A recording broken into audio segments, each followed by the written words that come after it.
بڑی خبر سے متعلق آگاہ کر رہے ہیں کہ پاک فوج کے 2 ریٹائرڈ افسران پر بغاوت کا جرم ثابت ہوا ہے۔ میجر ریٹائرڈ عادل فاروق راجہ کو 14 سالہ قید بامشقت کی سزا سنائی گئی ہے۔ کیپٹن ریٹائرڈ حیدر رضا مہدی کو 12 سال قید بامشقت کی سزا سنائی گئی ہے۔ دونوں افسران کو کورٹ مارشل کے ذریعے سزا سنا دی گئی ہے۔ دونوں افسران کے رینکس جو ہیں وہ بھی ضبط کر لیے گئے ہیں۔ میں سمجھتا ہوں بڑا شرم کا مقام ہے جو انہوں نے کیا ہے اپنے ادارے کے ساتھ یا اس ملک کے ساتھ، اس کی تو معافی مل نہیں سکتی۔ پاک فوج کے 2 ریٹائرڈ افسران کا فیلڈ جرنل کورٹ مارشل کر دیا گیا۔ عادل فاروق راجہ کو 14 سال قید بامشقت جبکہ حیدر رضا مہدی کو 12 سال قید بامشقت کی سزا سنا دی گئی ہے۔ ISPR کے مطابق 21 نومبر کو دونوں افسران کے رینک ضبط کر لیے گئے ہیں۔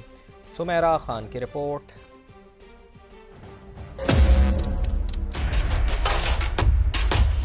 بغاوت پر اکسانے کا جرم ثابت، پاک فوج کے 2 ریٹائرڈ افسران کو کورٹ مارشل کے ذریعے سزا سنا دی گئی۔ عادل فاروق راجہ کو 14 سال اور حیدر رضا مہدی کو 12 سال قید کی سزا سنائی گئی۔ دوران قید دونوں ملزمان سے مشقت بھی کرائی جائے گی۔ ISPR کے مطابق دونوں سابق افسران کو پاکستان آرمی ایکٹ 1952 کے تحت فوج کے جوانوں کو فرائض کی ادائیگی سے بغاوت پر اکسانے اور جاسوسی سے متعلق آفیشل سیکرٹ ایکٹ 1923 کی دفعات کی خلاف ورزی اور ریاست کے تحفظ اور مفاد کے لیے منفی کام کرنے کے الزامات کے تحت سزا سنائی گئی۔ عدالت نے دونوں افراد کو مناسب عدالتی عمل کے ذریعے 7 اور 9 اکتوبر کو مجرم قرار دیا۔ ISPR کے مطابق 21 نومبر کو دونوں افسران کے رینک بھی ضبط کر لیے گئے ہیں، اس لیے اب دونوں افسران کو صرف ان کے ناموں سے لکھا یا پکارا جائے گا۔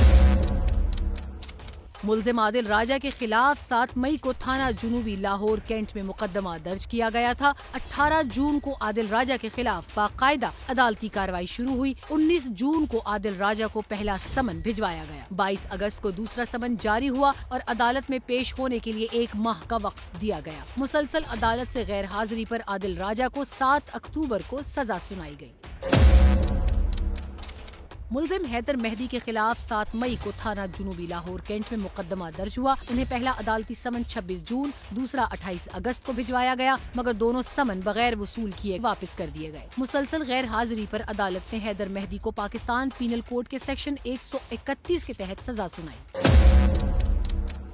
دونوں ملزمان کو قانون کے مطابق کونسل بھی مہیا کی گئی تھی۔ عادل فاروق راجہ اور حیدر رضا مہدی پر پہلے ہی Pakistan penal code, Pakistan electronic crime act اور انسداد دہشت گردی ایکٹ کے تحت بغاوت، ہتک عزت، ریاست کے خلاف اکسانے کے جرم میں فرد جرم عائد کی گئی تھی۔ عدالت نے دونوں ملزمان کو اشتہاری قرار دیا تھا۔ عدالتی حکم پر دونوں ملزمان کی ذاتی، منقولہ و غیر منقولہ جائیدادیں بھی ضبط کر لی گئی تھی۔ دونوں ملزمان کے بینک اکاؤنٹس منجمد، پاسپورٹ اور شناختی کارڈ منسوخ کر کے نام ایگزٹ کنٹرول لسٹ میں بھی ڈال دیا گیا۔ سمیرہ خان، سما، اسلام آباد۔